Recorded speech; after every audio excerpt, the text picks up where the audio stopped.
Let us consider that x of omega here, it is 1 by a plus j omega.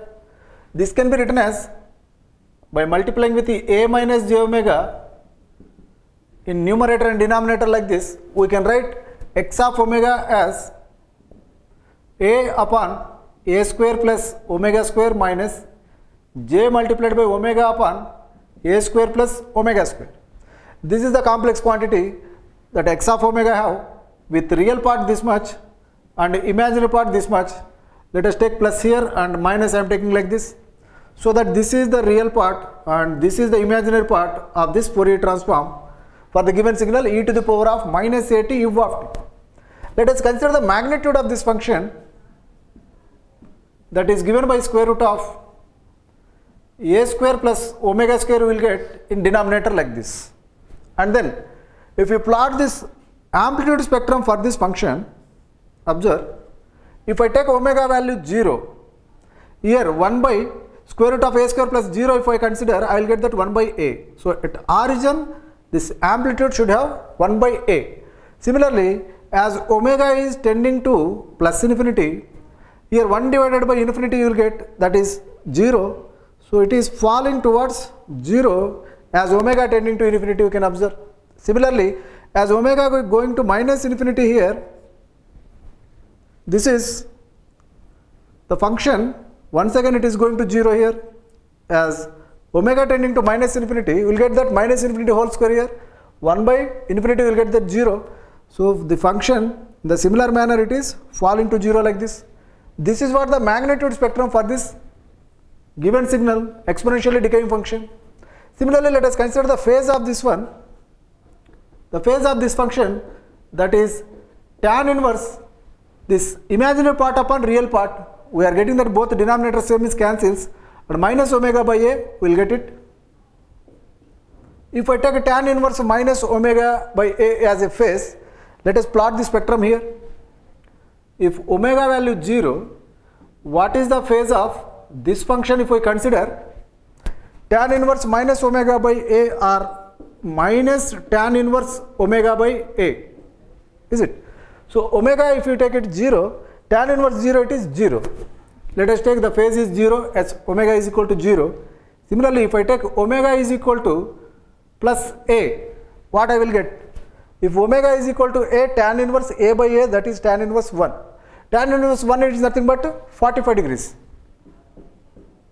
That means you will get pi by 4, that is, it is pi by 4 and minus sign is here. So it is minus pi by 4 as omega is equal to plus a. Similarly, if we take omega is equal to minus a, if I take, what is the phase here?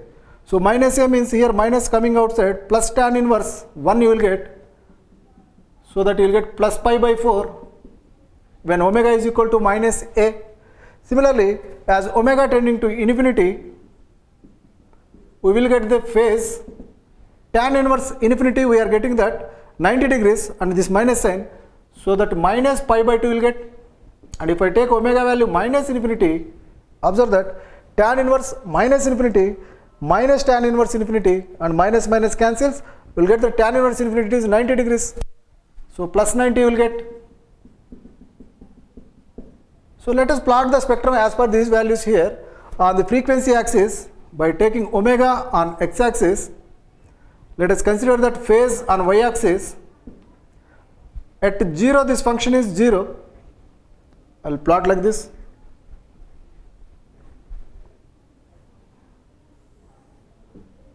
Let us consider as omega is minus infinity, what we are getting? That is plus pi by 2. So function amplitude coming like this, plus pi by 2 if I take here. This is the amplitude, and omega value if it is minus a, let us take some minus a here. What is the corresponding phase angle? Pi by 4. So if it is pi by 2 here, let us take pi by 4 here. So the amplitude is here, correspondingly we will take the amplitude. So it is from plus pi by 2, this function slowly decreasing, and observe that at origin we are having that phase angle 0. So from plus pi by 2 towards plus pi by 4 at omega is equal to minus a, the curve is falling like this. And then if you take omega is equal to plus a somewhere here, let us take plus A, then the phase angle is minus pi by 4. Observe that this one minus pi by 4 at omega is equal to plus A. So that let us take this minus pi by 4 and minus pi by 2 here. So we will get this curve towards this value, and then finally as omega is equal to plus infinity, you will get that minus pi by 2, the curve goes to minus pi by 2 as omega is tending to infinity. Anyhow, you will get the spectrum, phase spectrum for this function like this. Observe what we can observe in these 2 points. It is amplitude spectrum, it is a symmetric curve, and phase spectrum, it is unsymmetric curve. That is what we can observe from this. In case, one more point, it is if x of omega is real, there is no phase spectrum. If I consider that, one more example as e to the power of minus a mod t, a both-sided exponential function. We know that the Fourier transform, it is 2a upon a square plus omega square. Observe that this is pure real quantity. There is no imaginary part for this x of omega, so that no phase spectrum for such function. Of course, if you plot amplitude spectrum, if it is a real quantity, obviously this itself is the magnitude of this function. Then omega value, if it is 0, 2a by a square, 2 by a, you will get 2 by a at origin, and as omega tending to infinity, you will get 1 by infinity 0, so you will get the curve like this. Similarly, as omega minus infinity, it is falling to 0 like this. But both curves looks like similar in shape, but amplitude values are different. Observe, this is amplitude 1 by a at origin, this is amplitude 2 by a at origin.